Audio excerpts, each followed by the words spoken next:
Donc on est Daf Samechet Amoudalef la Mishnah. Amocher et Ta'ir. Quelqu'un qui va vendre maintenant la ville. Il va vendre une ville, d'accord? Alors Machar Abatim, il a vendu les maisons qui sont dans la ville. Donc il a vendu la ville Stam, d'accord? Il n'a pas précisé, il n'a pas dit la ville et tout ce qui est à l'intérieur. Az.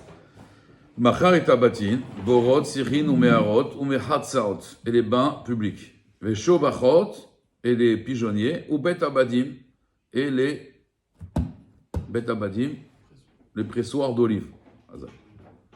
Maintenant, ou Bet Ashlachin, et aussi, on va voir, la Gemara va expliquer c'est quoi Bet Ashlachin.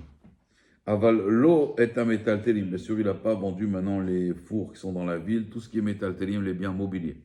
Ou Besman, Shamarlo, Ive Kolma Shebetocha. Mais quand il a dit je vends la ville et tout ce qui est à l'intérieur, Afilu Ayuba, Behema, Ba'avadim, Mare, Kulan, Mechorin, tout est vendu.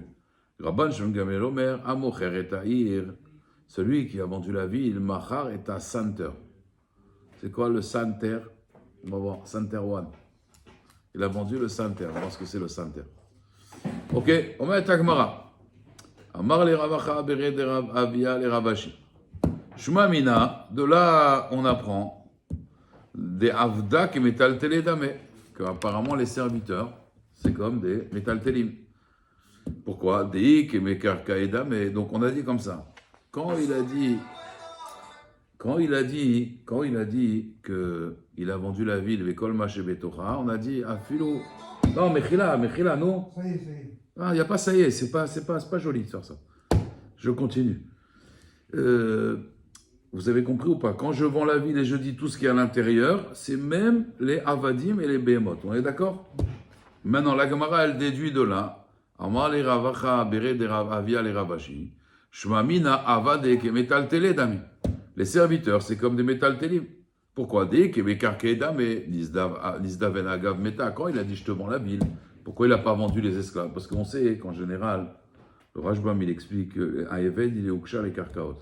Ça veut dire un esclave est considéré comme un terrain. Ce qui a marqué Vintraltem Otam. Donc il faut savoir, un Eved, c'est comme un terrain. C'est les mêmes halachot qu'un terrain, un esclave. Mais là, on parle maintenant quand quelqu'un vend. On va dans le Da'at HaMocher, l'esprit du vendeur.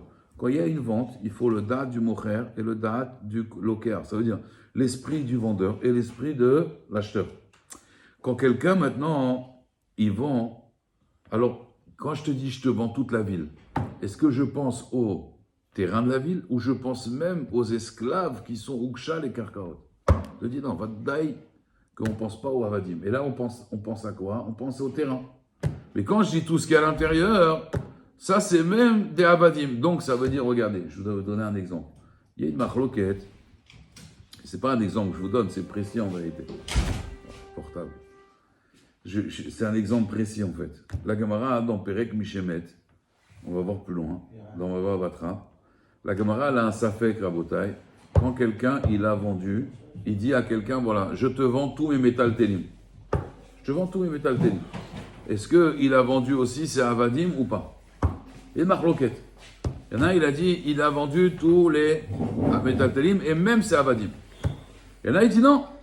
Quand quelqu'un il dit maintenant je vends tous mes terrains. Est-ce qu'il a vendu aussi les avadim? Parce qu'on a dit les avadim, c'est comme les terrains.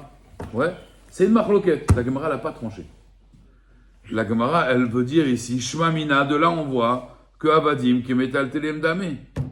Pourquoi? Dei, qui mekarke dame, nisdaven agav meta, on aurait dû le vendre à Gav, la ville. Vous avez compris ou pas? Donc ça veut dire, le Rashba me dit, la question de la Gemara, c'est, t'as qu'à déduire d'ici, que les serviteurs, c'est comme des metal telim, c'est comme des biens mobiliers. Et pourquoi on n'a pas tranché de notre Mishnah pour la Gemara là-bas? La Gemara, elle reste en safek. Elle n'a pas de réponse. Ici, apparemment, on a une réponse. Vous comprenez? Apparemment, ici, on a un tirout. La Gemara, elle dit, Velamai, de avde qui metal telem dame. Alors quoi? Tu vas dire quoi? Tu vas dire, Elamai, avda qui metal telem dame. Ok. Azmai afilou. Pourquoi la Mishnah, elle dit afilou? C'est ce que ça veut dire afilou. Ça veut dire afilou? Même si. Même les afilou behema ve avadim. Si tu me dis que les serviteurs, c'est comme des métal télim, pourquoi la Mishnah, elle dit, quand tu as vendu et tu as dit tout ce qui est à l'intérieur, tu as vendu les métaltélim et même les avadim. Mais tu m'as dit que l'avadim, c'est comme quoi? Comme les métaltélim. Pourquoi tu dis afilou? Comprenez? Et la maille, on va dire quoi? Et la maille, les mema. Et la maille. Alors, mais on a dit que c'est pas comme les terrains. Vous savez pourquoi les avadim, c'est pas comme les terrains? Dans l'esprit des gens, encore une fois. Parce que l'avadim, c'est comme les terrains. Mais dans l'esprit des gens, pourquoi? Parce que tu vois bien que dans la Récha, quand tu as dit je te vends que la ville, tu n'as pas vendu les avadim. Mais d'un côté, tu me dis c'est comme les métaltélim. Pourquoi on a dit afilou, avadim? Il fallait dire métaltélim, c'est tout. On aurait compris. Ou adin avadim. Oui. Et là, la Gemara, elle dit maït lecha les meurs. Pourquoi la Gemara, elle a dit afilou? Des chané, ben métaltélé des naïde, les métaltélé des lonaïde. Tu vas dire, il y a une différence quand même entre des biens qui bougent et des biens qui ne bougent pas. Vous connaissez le CIC? Le monde bouge. Mais est-ce que nous, on bouge dans notre tête? Oui? Donc regardez bien, il y a une différence entre des biens qui bougent d'eux-mêmes, je parle, et des biens qui ne bougent pas d'eux-mêmes. Un bien mobilier, en général, il est mobile, mais il ne bouge pas de lui-même. Le Rambam, il dit, c'est quoi la guédara de quelqu'un de vivant? C'est quelqu'un qui bouge tout seul. Un mort, c'est quelqu'un qu'on est obligé de déplacer. Tu vois? On le déplace. Allez, tu viens au shiur ce soir? Allez, je viens, tu le tires. Vivant de lui-même, et yallah. On est d'accord? Ça, c'est vivant ou mort? Ok. Alors, il dit, il y a une différence. Alors, la Gemara, elle dit, alors, il n'a rien ami. Et la maït lecha le memar, qu'est-ce que tu vas dire? Des chanés, métaltélé de naïdé ou métaltélé de non-naïdé? Azafilou tema avadé, qui m'écarque edam, mais on peut très bien dire que pour l'esprit du vendeur, quand je vends un esclave, je vends un terrain. Véchané, il y a une différence, ben mécarqué des naïdé, les mécarqués des non-naïdé. Les terrains qui bougent, les terrains qui ne bougent pas. Comprenez? Et donc quoi? Quand je vends la ville, je n'ai pas pu résoudre mon safek. Quand je vends une ville, je vends et je dis tout ce qui est à l'intérieur, je fais une différence entre les. Je fais aucune différence entre les métaltélim et la avadim. Mais comme on aurait pu faire une différence, je dis même ça. Mais dans le cas des terrains, en vérité, un évêque, c'est un terrain. Seulement comme là, j'ai dit, je vends la ville. Je dis que le évêque, comme il peut se sauver de la ville, il dit le Rashba, il ne fait pas partie de la ville. Il n'est pas battel de la ville. Un esclave, il n'est pas battel. Pourquoi il n'est pas battel? Parce qu'il peut partir. Béhéma aussi pareil. Ils ne sont pas battel. Pourquoi? Parce qu'on peut dire que c'est les animaux de la ville. J'ai vendu Marseille. Est-ce que j'ai vendu les Marseillais? Non, pourquoi? Parce qu'un Marseillais peut devenir parisien. Mais Marseille ne deviendra jamais Paris et Paris ne deviendra jamais Marseille.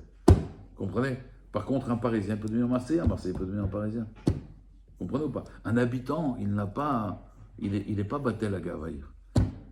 Quand je dis je vends la ville, je ne peux pas vendre les habitants. Comprenez? Mais c'est parce que je vends la ville. Donc, je n'ai pas tranché. Le safek qu'on a dans Péreg Mishémet, est-ce que les avadim, dans l'esprit de quelqu'un, quand je vends mes biens, j'ai vendu les biens mobiliers, j'ai vendu aussi l'avadim, ou quand j'ai vendu mes terrains, j'ai vendu aussi l'avadim, ça on l'a pas tranché. Quand tu fais une C'est guerre, différent, c'est parce qu'on a vendu une ville. mais quand tu fais une guerre, tu gagnes cette contrée. Une guerre, ça c'est autre chose, une guerre. Ouais, Là on parle de vendre. Une guerre, tu as raison, mais la différence, c'est que la vente, d'abord, c'est de ton plein gré, donc tu vends, et tu peux pas vendre ce que tu veux. Dans une guerre, c'est différent. Dans une guerre, il n'y a rien, mais les habitants, ils se soumettent, ou ils se soumettent pas, mais quand ils se sont soumis à un nouvel État. Puis, je ne sais même pas s'il y a un kinyan à gouffre dans les habitants. C'est pas une notion de kinyan. Une guerre, c'est une domination. Comme j'ai dit tout à l'heure en Shalom Bayit, j'ai dit, quelle est la différence entre Melech et Moshel? J'ai un Melech, en général, on dit qu'il Hashem Amelucha ou Moshel Bagoyim. À Rosh Hashanah, on veut être Mamlich HaKadosh Baruch Hu. Ça veut dire, un roi, on veut qu'il soit élu. D'accord? On veut ce roi. Un Moshel, c'est quelqu'un qui prend le pouvoir par la force. C'est quoi la différence entre les deux? Ce que vous voyez en Syrie aujourd'hui. C'est-à-dire, il peut y avoir des rébellions. J'ai dit, c'est pareil dans une maison.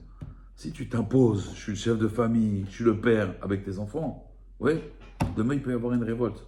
Les enfants, ils vont se rebeller. Quand ils sont petits, ils ne vont pas faire de rébellion. Ils vont grandir, il va y avoir une rébellion.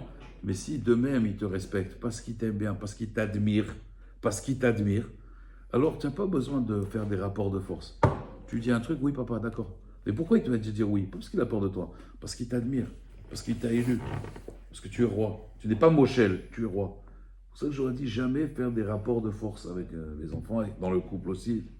Et où je suis mari, donc tu peux, ça va marcher un moment. Et après, qu'est-ce qui se passe? Il y a un renversement après. Oui ou non? Il y en a plein comme ça qu'ils ont voulu imposer. Et le temps il est passé, et il a perdu la même chala, il a perdu le pouvoir. Aujourd'hui, même plus on l'écoute. Peut mettre comme ça les gens. Parce qu'il faut être mêlé, pas être moché. Une guerre, c'est différent, c'est une domination, ça, c'est pas pareil. Et la Russie elle va en Ukraine, maintenant, les Ukrainiens vont dire ah non, nous, on n'est pas shkut. Ça, c'est une domination. On parle d'une vente, là, on parle du Massa en Matan. Mais Tagmara. Rabban Shem Gamliel Omer, à Mocher et Taïr, on a dit Machar et Santer. Alors, il est d'accord que tu as tout vendu, mais il dit tu as vendu aussi le Santer. C'est quoi le Santer? Vous connaissez Santer One à Jérusalem? Tu connais pas Santer One? Non, c'est pas. À côté de Tahran Kazi. Azmazé Santer. La Gemara dit Achat Argimina Bar Marvanita. Tu as acheté le greffier de la ville. Ça veut dire, donc quand tu as une ville, il faut quelqu'un qui connaisse tous les terrains. Tu avais un, il s'appelait le Center. D'ailleurs, c'est pour ça qu'on appelle ça Centreville. Centerville. Le Center, lui, il connaissait exactement la propriété de chacun. Et donc, quand tu achètes une ville, il est obligé de te dire, voilà, ce terrain-là, il s'arrête là, ce terrain, il s'arrête là. Il connaissait bidiouk les troumim de la ville. Il a acheté la Jean-Omer, d'après Rabban Shem Gamliel. Quand tu achètes la ville, tu achètes aussi celui qui connaît la notice. On connaît les serres, tous les terrains sont à lui. Oui, mais il doit délimiter où elle s'arrête la ville, où elle commence, où elle s'arrête. Ah, pour la ville. Bien sûr. Et même dans les terrains, il va prendre des locations maintenant. Quand la ville, elle est à toi, c'est quoi? Il y a des gens qui habitent là-bas. C'est comme toi, tu payes la taxe foncière, c'est que ta maison n'est pas à toi. Tu payes une taxe foncière. Maintenant, lui, il ne sait pas de qui il va prendre la taxe. Alors chacun va dire ah non, ça c'est pas mon terrain. Et l'autre ah ça c'est pas mon terrain. Comment tu t'en sors? Tu deviens fou. Chacun il va dire non non ça c'est pas à moi. Ah ça c'est à lui, ça c'est pas à moi. Lui il connaît tout, il dit ah, ça c'est à lui. Voilà, son terrain s'arrête là. Ça c'est à lui, ça c'est à lui, ça c'est à lui, ça c'est à lui. Donc c'est en même temps le collecteur, il doit savoir où. Sinon qu'est-ce que je vais faire avec cette ville? Bon, il y avait un moussag avant d'acheter une ville. Bon, après qu'on parle d'une ville, hein, on n'a pas dit une ville comme Marseille, hein, mais un petit village, tu vois, un petit village. Un genre de petite ville comme ça pouvait être le type, c'était quand c'était le maire de la ville, c'est pas le maire comme aujourd'hui, maire de la ville, genre le syndic, tu vois. Le maire de la ville, c'était à lui, tout était à lui. Il y avait des chefs de village, ils avaient tout le village à eux. On m'a dit qu'en Algérie, il y avait beaucoup de juifs qui avaient des villages comme ça. Ils avaient tout le marché, le truc, le machin, c'était à eux. Le monsieur qui venait la dernière fois, sa mère, elle avait des rues entières à elle, des rues entières. Il y avait la synagogue de la ville, la rue toute dorée entière avec les magasins, les appartements, une deuxième rue à elle, une troisième rue à elle, tout cas à elle. De là, c'est venu le mot villa. Je dis pourquoi villa, c'est une petite ville, villa. Tov, Omet Agmara, donc ça c'est un avis. Il y a un autre avis qui dit Shimon ben Aftulmus Omer Bagé. Alors ici il y a une marloquette. Donc Bagé, lui, il explique que c'est les terrains qui sont autour de la ville. Les terrains qui sont autour de la ville, ça fait partie aussi de la ville. Ils sont dans la périphérie de la ville. Ça s'appelle aussi la ville. Un peu comme les banlieues, on va dire. Tu vois, le périph'. Le périph', voilà. Il a acheté aussi le périph'. Maintenant, il y a un truc manien, c'est encore une parenthèse. Comme la dernière fois, j'ai fait une parenthèse. Il y a une girsa qui dit Shimon ben Avshalom, Omer. Et là, la girsa, c'est Ben Aftulmus. Mais Rabbeinu Hananel, lui, il dit qu'il y a une girsa de Ben Avshalom. Et j'ai vu dans les poskim qui disent qu'il ne faut pas appeler son fils Avshalom, puisque Avshalom, c'était un rachat. Oui. Or, Bémet, je connais plein de rabbanim, hein, qui s'appellent Rav Avshalom. Comment c'est possible? Arrêt Bémet, il y en a plein qui disent qu'il ne faut pas appeler son fils Avshalom, c'est un rachat. Hein? Nathan et Aviram aussi. Non. Si tu me dis il y a quelqu'un qui a appelé son fils Nimrod, je te dis Azov. Lui, c'est un amaret, il ne connaît rien. Datan, oui, il n'a pas appelé son. Datan, on appelle. Datan et Aviram. Oui, oui. Non, Avichai peut-être. Comment ils s'appelaient les deux que vous étiez tout à l'heure? Datan et Aviram. Oui, oui. On l'appelle juif comme ça. C'était un chêne, celui-là, non? Ouais, Vadaï, plus tard. Non, je ne pense pas que ça existe, ça. Aviram, on entend. Bon, moi, je parle dans les milieux religieux. Je parle pas. Il y a des gens, Aviram, ils appellent leur fils Nimrod. Il y en a, ils vont l'appeler Kola. Il y en a, il appelait son fils Goliath. Mais il dit j'aime bien Goliath. Oula. C'est un nom de Kélev, ça, de Kelb. Il a dit oui, mais Goliath, c'est le fort. Ils ne connaissent rien. Ça, moi, je ne parle pas à des gens comme ça. Une fois, j'étais à une Brit Mila à Marseille. Il a appelé son fils Rabbi Shimon Bar Yochai. Non, il n'a pas Rabbi, pardon. Il a appelé Shimon Bar Yochai. Il s'appelle Yochai, lui. Lui, il s'appelle Yaakov. Donc, ça fait. Ils ont dit Yeled Azé Shimon Ben Yochai Ben Yaakov. J'ai dit, il y a un problème après de Mamzerout, parce qu'on croit qu'il a deux papas, celui-là. C'est un problème, c'est le Baya. C'est le fils de qui, en fait? De Yochai ou de Yaakov? Bekitso, bon, moi je ne parle pas à des gens voilà, qui ne connaissent pas. Moi je te parle des rabbanim qui s'appellent Avshalom. Il y a des gens qui s'appellent Avshalom, voilà, Avshalom. Et Avshalom, c'est le nom d'un rachat. Il y a marqué Veshem Rishaim Irkav. Quand on dit Imar Shemam, il s'efface leur nom. Veshem Rishaim Irkav, c'est leur nom, ils doivent pourrir. Alors, j'ai vu qu'ils disent que comme la Gemara elle dit, dans ma Sechet Brachot, dans ma Sechet Sota aussi, que David Amelach il a prié pour Absalom, il a dit 8 fois béni. 7 fois béni, c'est pour le faire sortir du Gehinam. Quand il a pleuré, il a dit béni, béni, Absalom, béni, béni, béni. La Gemara a dit pourquoi il a dit 8 fois? 7 fois pour le faire sortir du Gehinam et une 8e fois pour le faire entrer au Gan Eden. Donc, apparemment, il y aurait eu un certain tikkun, d'accord. Mais les poskim me disent Avalos kim benistarot. On n'est pas au sec benistarot.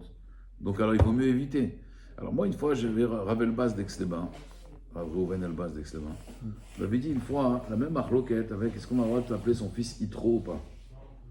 Et lui, il m'a dit que c'est pas évident d'appeler son fils Yitro. Pourquoi?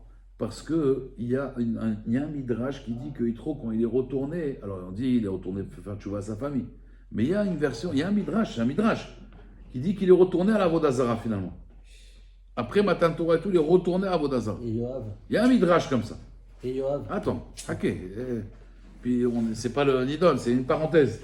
Là, ça devient le chiour. À Botaï, donc, il m'avait dit Rav Elbaz d'Aix-les-Bains à l'époque, il m'avait dit ça dépend. Si on l'appelle Yitro pour le prénom Yitro, pour le personnage, parce que, waouh, il a cherché le Hémet et tout, tu vois. Si c'est pour le personnage, c'est assaut. Parce qu'il y a une version qui dit que c'est un rachat. Mais si on l'appelle parce qu'on aime bien le prénom, ah, c'est ma chouachère les gars. Donc du coup, peut-être que si quelqu'un il aime bien Ab Shalom, le prénom Ab, c'est beau, c'est le père de la paix. Ab Shalom, d'accord? Alors Bémet, ça pourrait marcher. Vous comprenez ou pas? Ouais, trop parce qu'il y a un tzad qui était pas retourné. En fait, on peut l'appeler comme ça, mais tandis que Absalom était vraiment un rachat, alors c'est plus compliqué, non? Non, il m'a dit. Il a dit peu importe.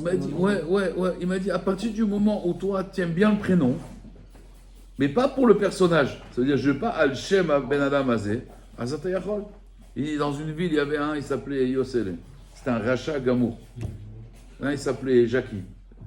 Maintenant, si tu aimes bien le prénom Jackie, mais c'est pas par rapport à Jackie, c'est par rapport, tu aimes bien ce prénom, tu peux. C'est par rapport au prénom. Ça serait un casse-route pour les gens. Mais c'est pas. Eliaou, je m'appelle Eliaou, votre gouverneur. On va pas de toi, Jackie. Non, mais Jacques-Henri. Jacques-Henri Eliaou, je m'appelle.